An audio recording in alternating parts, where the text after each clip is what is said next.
A state lawmaker says new farmers should get a break on their student loans. He's proposing a new program to help forgive some of their debt. Political reporter Jessica Arp has information on this new proposal tonight. Jess?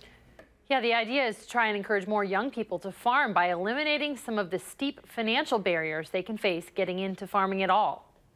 So this is lettuce. We do a ton of lettuce.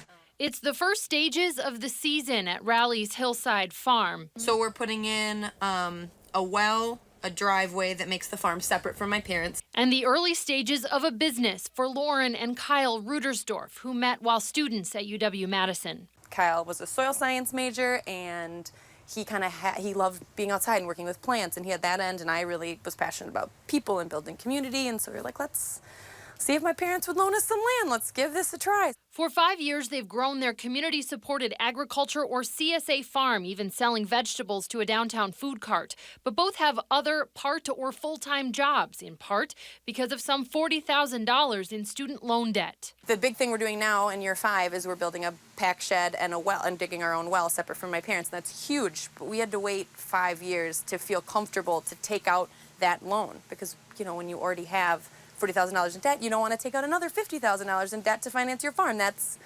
terrifying. To help new farmers, Representative Mark Spreitzer has drafted a bill that would offer forgiveness for up to $30,000 in loans for those who commit to farming for 5 years. Well, starting out as a farmer isn't always very profitable in those first few years. It can take a while to get going.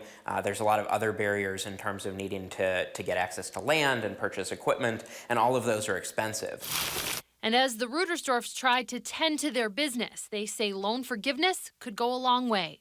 We know a lot of young farmers who are in the search for land, kind of trying to figure out how to piece those early phases together. And, you know, they're amazing entrepreneurs there, and they're brilliant, and they could add a lot of value to our state through their ideas, but they need a little help. So that would be incredible, I think.